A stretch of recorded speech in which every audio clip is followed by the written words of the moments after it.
जय श्री हरि। साल 2026 में ज्येष्ठ मास के कृष्ण पक्ष की एकादशी, जिसे अपरा एकादशी कहा जाता है, कब है? आज हम सब जानेंगे अपरा एकादशी का व्रत कब करें। हिंदू धर्म में एकादशी के व्रत को बहुत ही महत्वपूर्ण माना गया है। पद्म पुराण और ब्रह्म पुराण में अपरा एकादशी की महिमा का विस्तार से वर्णन मिलता है। अपरा एकादशी के दिन व्रत रखने से साधक को पुण्य की प्राप्ति होती है। इस बार अपरा एकादशी को लेकर विशेष योग भी बन रहे हैं।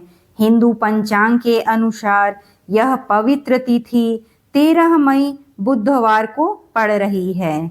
धार्मिक मान्यताओं के अनुसार जो व्यक्ति इस दिन पूरी निष्ठा के साथ भगवान श्री हरि विष्णु की उपासना करता है, उसे न केवल मानसिक शांति मिलती है, बल्कि उसके जीवन में कठिन अवरोध भी समाप्त हो जाते हैं।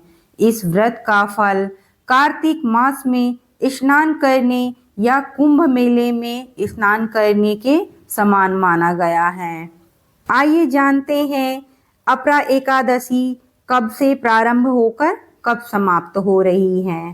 पंचांग गणना के अनुसार एकादशी तिथि का प्रारंभ 12 मई को दोपहर 2:52 से प्रारंभ हो जाएगा, जो अगले दिन 13 मई को दोपहर 1:29 तक रहेगा।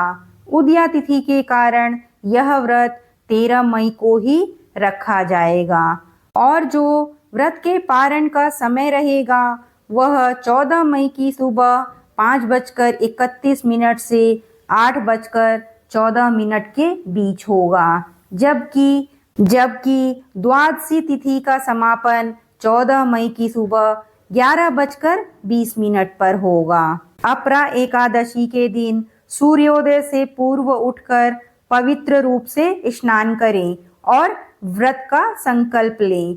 भगवान विष्णु की प्रतिमा या तस्वीर को गंगा जल से शुद्ध करें। पीले वस्त्र पहनना अत्यंत शुभ माना गया है। भगवान को पंचामृत यानी दूध, दही, घी, शक्कर और शहद से स्नान कराएं। श्री हरि को पीले फूल, फल और मिठाई का भोग लगाएं। यहाँ इस बात का विशेष ध्यान रखना होगा कि विष्णु जी की पूजा में तुलसी दल अनिवार्य है। इसके बिना भगवान विष्णु भोग स्वीकार नहीं करते। और ओम नमो भगवते वासुदेवाय मंत्र का जाप अवश्य करें। और अंत में अपरा एकादशी की व्रत कथा जरूर सुने। शाम के समय तुलसी के पास घी का दीपक जलाएं और अपनी जितनी शक्ति हो उसके अनुसार परिक्रमा करें। अपरा एकादशी के दिन शास्त्रों के अनुसार चावल खाना वर्जित है। इस दिन क्रोध, असत्य और कलह से दूर रहना चाहिए। अपरा एकादशी के दिन दान करना पूजन के प्रभाव को बढ़ा देता है।